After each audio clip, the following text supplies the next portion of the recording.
mengajak kepada Anda begitu banyaknya para pendeta dan para jemaat pendeta mengotak-atik ayat Al-Quran, membawa ayat Al-Quran, bahkan mempangkas ayat-ayat Al-Quran untuk apa? Untuk membenarkan teologisnya, untuk membenarkan asumsi teologisnya bahwa Isa sebagai Tuhan dalam Al-Quranul Karim. Kita akan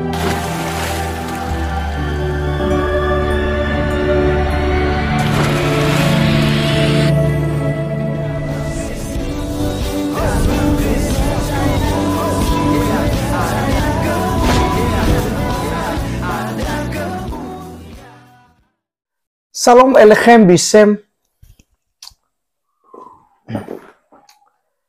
Shalom Elechem Bisem Yeshua HaMashiach. Selalu sejahtera di dalam nama Tuhan Yesus Kristus untuk kita semua. Teman-teman sekalian, pada video kali ini kita akan menanggapi channel Tasik Ngaji. Teman-teman sekalian, saya tidak tahu siapa namanya ini, apakah ini seorang ustadz atau bukan, tapi yang jelas dia banyak sekali ya membangun hoax ya, baik itu tentang Palestina dan Israel, juga tentang Kristen ya, dituduhnya macam-macam, bahkan banyak sekali ya dia reaction video-video daripada Kristen dengan cara yang memutarbalikkan fakta, teman-teman sekalian. Dan termasuk kali ini dia memutarbalikkan fakta bahwa orang-orang Kristen, para pendeta yang suka mengganggu agamanya. Nah, jadi teman-teman sekalian, ya, mereka terganggu ya dengan pernyataan Elia yang mengatakan bahwasanya itu kiranya Kementerian Agama tidak mengutip ayat-ayat daripada Injil ya yang ada kepada orang Kristen.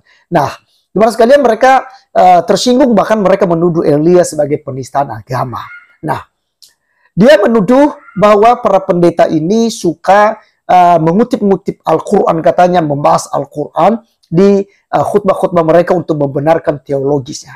Maka tentu hal ini kita tidak terima, teman-teman sekalian, karena kekristenan tidak pernah membahas Al-Quran, ya, tidak pernah membahas. Bahkan nabi mereka pun tidak pernah disebutkan dalam Alkitab. Justru sebaliknya, merekalah yang suka mengotak-ngatik Alkitab kita, mencocomologikannya kepada nabi mereka.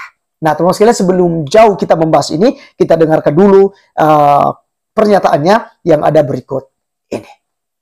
Merusakan kerukunan antar umat beragama bagi kedua belah pihak. Dengan demikian, saya berharap Kementerian Agama Republik Indonesia melakukan reformasi atas hal tersebut demi menciptakan dan juga mewujudkan keberlanjutan kerukunan antar umat beragama di Indonesia. Baik, kami akan jawab pernyataan dari orang ini. Tadi dikatakan di awal, orang ini tatkala membuka ayat Al-Quran dan membuka tafsir Departemen Agama, di sana ada ayat-ayat Bible dan lain sebagainya, sehingga orang ini ingin sekali kepada Menag untuk mereformasi ayat-ayat yang kemudian ditampilkan itu. Baik, alhamdulillah, ada 4 poin yang kami akan sampaikan. Yang pertama, saya akan memperlihatkan kepada Anda dan saya akan mengajak kepada Anda begitu banyaknya para pendeta dan para jemaat pendeta mengotak-atik ayat Al-Quran, membawa ayat Al-Quran, bahkan mempangkas ayat-ayat Al-Quran untuk apa? Untuk membenarkan teologisnya, untuk membenarkan asumsi teologisnya bahwa Isa sebagai Tuhan dalam Al-Quranul Karim. Ya, teman-teman sekalian, itulah penyampaiannya ya, bahwa atas dasar himbauan atau permintaan Elia Miron ya kepada Kementerian Agama untuk mereformasi tafsiran Al-Quran ya, yang diduga di situ ada ayat-ayat Alkitab yang dikutip ya. Kemudian Elia mengatakan bahwa jangan sampai ya dikutip itu, karena itu tidak benar, karena tentu akan membuat sebuah polemik nantinya antara Islam dan Kristen, dan akhirnya ya membuat sebuah perdebatan yang kita tidak inginkan, teman-teman sekalian, sehingga Elia mengatakan hal itu. Nah, ngomong-ngomong teman-teman sekalian, saya mau tampilkan kepada kita dulu bahwa apa yang disampaikan oleh Elia ini sesuatu hal yang benar dan didukung oleh 2 orang ya, ada ustadz dan ustazah, yaitu Ustadz Donitan dan Ustazah Uni Rifa. Oleh karenanya saya tampilkan dulu kepada kita berikut ini. Elia itu kan di sebuah videonya di TikTok itu kan menuntut atau membuat atau mengirim surat terbuka kepada Kementerian Agama Republik Indonesia Yes. untuk tidak mengutip-ngutip ayat Bible di dalam tafsir Quran. Iya. Khususnya itu ada di surat Al-A'raf, kalau nggak salah ayat 157. Memang di situ saya tahu, dari dulu saya udah lama tahu, saya udah pernah punya pikiran yang sebenarnya kurang lebih sama dengan Elia lah. Dalam hal ini saya setuju dengan Elia. Sama.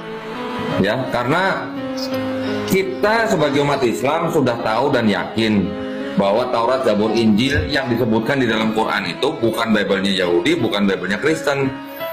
Jadi kenapa menafsirkan Quran menggunakan ayat-ayat mereka? Itu saya setuju. Nah, berdasarkan itu, videonya Elia itu sudah saya kirim ke MUI. Ya. Saya kirim ke MUI dan saya minta difasilitasi, kalau bisa saya ketemulah sama stafnya Kemenak bagian tafsir gitu. Ya. Saya pengen ngobrol gitu. Itu tanggapan dari saya ya.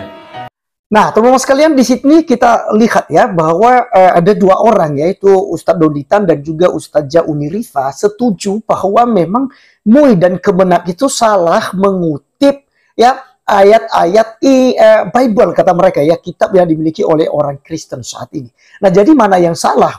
Tasik Ngaji tadi itu ya hanya berasumsi, teman-teman sekalian, bahwa para pendeta itu suka mengganggu. Walaupun dia menampilkan di channel itu, dia menampilkan beberapa murtadin ya, murtadin. Dan teman-teman bisa menilai sendiri bagaimana para murtadin ini bukan sedang mencocokkan antara Alkitab dengan Al-Quran ya. Karena di dalam Alkitab memang sama sekali tidak membahas Nabi Isa, tidak pernah membahas Nabi Muhammad atau Allah SWT. Sama sekali tidak pernah membahas.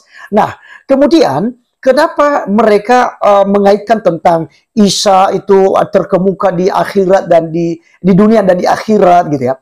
Ya, ini semata untuk melawan tuduhan-tuduhan dari umat muslim yang mengatakan bahwa Yesus bukan Tuhan. Ya. Tadi Tasik Ngaji katakan bahwasanya para pendeta mengutip ayat Al-Quran untuk membenarkan teologis mereka, asumsi mereka bahwa Isa adalah Tuhan. Ya, orang Kristen tidak pernah mengangkat Isa jadi Tuhan. Tidak pernah dianggap Isa itu jadi Tuhan. Karena Isa dan Yesus itu berbeda ya. Tasik Ngaji ya, saya kasih nama Tasik Ngaji karena saya tidak tahu siapa namanya. Nah, jadi teman-teman sekalian, ini yang kita mau sampaikan bahwa orang Kristen tidak pernah menganggap Isa yang di dalam Al-Quran itu adalah Tuhan Yesus. Karena itu berbeda. Elia Miron juga sudah menjabarkan itu sampai viral ya. Mungkin hampir 5 juta viewers di channel Dr. Richard Lee. Yang menjelaskan tentang perbedaan antara Isa dan Yesus Kristus. Secara historis berbeda, apalagi secara teologisnya pasti berbeda. Kelahirannya juga berbeda. Isa lahir di bawah pohon kurma, Yesus lahir di Migdal Eder atau kandang domba ya di Bethlehem. Jadi udah berbeda. Kemudian Isa tidak mati di salib, tapi Yesus Kristus mati di salib. Isa diangkat ke langit, tapi Yesus mengalami kematian pada hari yang ketiga baru dibangkitkan dan naik ke sorga setelah kebangkitannya. Isa datang di akhir zaman untuk membunuh babi. Sementara Yesus datang di akhir zaman untuk menjemput orang-orang yang menjadi percaya, yaitu orang-orang Kristen yang percaya kepadanya sebagai Tuhan dan Juru Selamat. Ya, karena Alkitab katakan dalam Yohanes 3:16, karena begitu besar kasih Allah ke dunia ini, sehingga ia telah mengaruniakan anaknya yang tunggal, supaya setiap orang yang percaya kepadanya tidak binasa, melainkan beroleh hidup yang kekal. Nah, jadi teman-teman sekalian, Tasik Ngaji ini saya rasa itu ngawur ya. Ngawur dan benar-benar tidak tahu persoalannya seperti apa. Dan Elia mengatakan hal itu suatu hal yang benar. Anda kan menganggap bahwa Alkitab kami palsu. Lalu kenapa Kemenak dan MUI mengambil ayat-ayat kitab palsu lalu memasukkannya dalam tafsiran-tafsiran Al-Quran? Jadi ini yang diminta oleh Elia untuk direformasi. Ya, bukan Al-Qur'annya ya, sekali lagi bukan Al-Qur'annya. Karena Elia juga sudah menjelaskan sebenarnya. Nah, teman-teman sekalian, itulah jawaban kita kepada Tasik Ngaji. Anda jangan beropini terlalu ngawur gitu ya. Anda berkomentar silakan. ya. Dan soal orang yang Anda tampilkan itu adalah murtadin-murtadin. Pengalaman mereka ketika mereka ada di Muslim, ya. Siapa sih Isa? Karena Muslim kan jelas ya bahwa mencocokkan antara Isa ini kepada Yesus Kristus. Itu sebabnya mereka menceritakannya daripada sisi keajaiban yang ada pada Isa yang dimaksudkan oleh Al-Quran. Sehingga misalnya Isa itu terkemukan di dunia dan di akhirat, ya. Isa ini adalah hakim yang adil. Isa ini adalah kalimatullah, ya, dan itu dicocokkan dengan kitab suci sebelum Al-Quran, yaitu Alkitab Injil, ya. Ada Taurat, ada kitab para nabi, ada Mazmur, dan juga ada Injil di dalamnya. Nah, jadi teman-teman sekalian, sekali lagi kekristenan tidak pernah membahas Islam kalau Islam sendiri tidak membahas kekristenan. Di channel TV Laskar Kristus ini kita sudah membahas beberapa ustadz-ustadz yang ceramah di masjid, ceramah di mana-mana, yang diceritakan adalah isi Alkitab. Baik, sekian video kali ini teman-teman sekalian. Sampai ketemu di video berikutnya. Tuhan Yesus memberkati.